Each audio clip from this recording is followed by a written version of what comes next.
క్రీస్తునామన శుభవందనాలు. Greetings and name of Jesus Lord our saviour.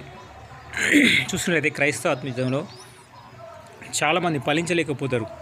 ఎందుకంటే ప్రార్థన లేక.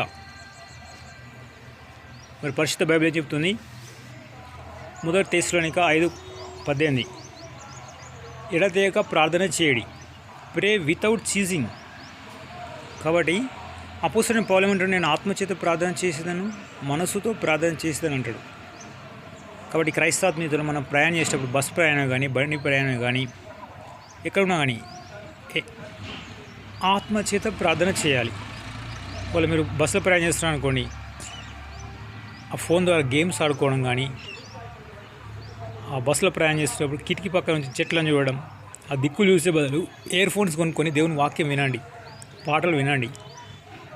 వాళ్ళు మీకు ఏమైనా కాన్ఫరెన్స్ ఉంటే కాన్ఫరెన్స్ మీటింగ్స్ అటెండ్ కాండి. ఏమైనా మెసేజెస్ ఉంటే యూట్యూబ్లో మెసేజెస్ వినండి. కానీ టైం వృధా చేయకూడదు. ఎందుకంటే ప్రార్థన అనేది లేక చాలామంది పతనం అయిపోయారు. వైఎస్ రాజశేఖర చూడండి, ఆంధ్ర రాష్ట్రాన్ని 23 జిల్లాలను పరిపాలించాడు. అంతకంటే ముందు ఎక్కువ ప్రార్థన ఉండే వాళ్ళ గృహంలో. వేకోజాములు లేస్తేనే ప్రార్థన. దేవుడు ఆశీర్వదించాడు. ఎప్పుడైతే ముఖ్యమంత్రి అయ్యాడో అలా ప్రోగ్రామ్స్ ఎలా ఉంటాయి? షెడ్యూల్ చాలా ఉంటాయి అన్నట్టు. ప్రార్థనకు సమయం లేక నల్లమల అడవులో హెలికాప్టర్ వెళ్ళిపోయింది. అది సాంకేతిక లోపం కాదు, ప్రార్థన లేకనే అతడు పతనం అయిపోయాడు. అబ్రహాం లింకన్, అతడు అమెరికా ప్రెసిడెంట్ అయ్యేకంటే ముందు బైబిల్ బాగా చదివిండు, ప్రార్థన బాగా చేసిండు.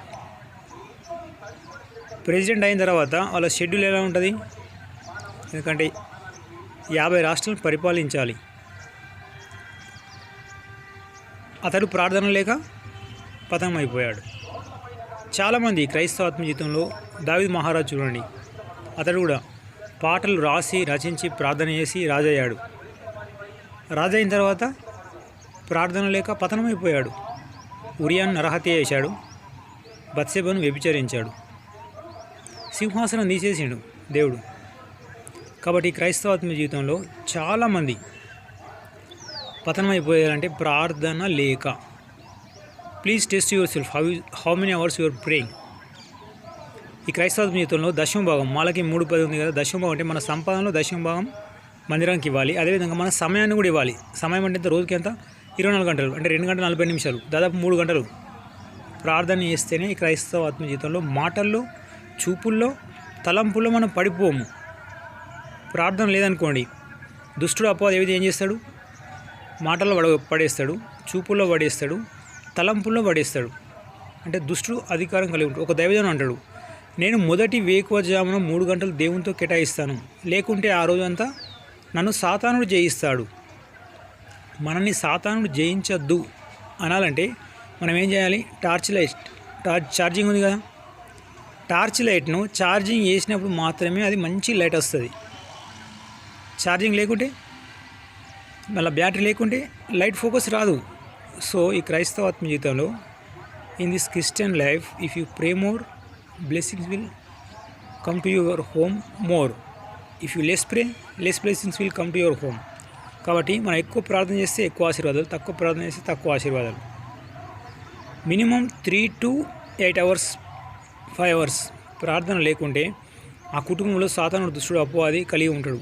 అత్తకు కోడలకు గొడవ, తండ్రికి కొడుకు గొడవ, అన్నదమ్ములకు గొడవ, ఇవన్నీ ఏదో ఒక చిన్న విషయంలో పెద్ద చేస్తాడు దుష్టుడు అపవాది.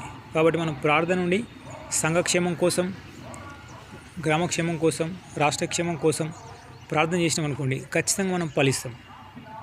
Okay, God bless you, have a nice day. ఎక్కువ ప్రార్థన చేసుకోండి, ఫలించండి. దయచేసి టీవీకి టైం స్పెండ్ చేయకండి, టచ్ ఫోన్లో గేమ్స్కి. సాతాను దుష్టుడు అపవాది ఎక్కడ మోసగిస్తాడు? మత్తయి 4:4, లూకా 4:4. యేసయ్య బాప్తిసం తీసుకొని సాతాను చేత, అపవాది చేత 40 రాత్రులు పగళ్ళు శోధించినప్పుడు దుష్టుడు అపవాది ఏం చేస్తాడు? భూలోక మహిమనంతా చూపించి, నాకు సాగిలపై నమస్కారం చేస్తే నీకు ఈ మహిమంత ఇస్తానని అంటాడు. అదే 4:4. Morning 4 hours 6 to 10, evening 4 hours 6 to 10. మత్తయి 4:4, లూకా 4:4. దయచేసి ఈ 4 గంటలు మీరు క్రీస్తు కేటాయించండి. ఏ విధంగా? బైబిల్ చదవడం రూపకంలో, ప్రార్థన రూపకంలో, సువార్త సేవకలం, ట్రాక్స్ డిస్ట్రిబ్యూషన్, లేకుంటే టెలివిజన్ దగ్గర ఉంటే దేవుని వాక్యం వినండి. శుభవార్త, రక్షణ, నిరీక్షణ, ఆరాధన, Bible channel, many kinds of channels. So ఈ గేమ్స్ టచ్ చేయకండి. గేమ్స్ ఏంటి? Temporary satisfaction. మనం వాక్యం విని ప్రార్థన చేసి ఒకరికి ఉపయోగకరంగా ఉండాలి, ఒకరికి మన వెలుగు ప్రకాశింపనీయాలి, కానీ మన ద్వారా నష్టాలు ఉండకూడదు. Okay, God bless you, have a nice day. ఫలించండి, ఎక్కువ ప్రార్థన చేసుకోండి.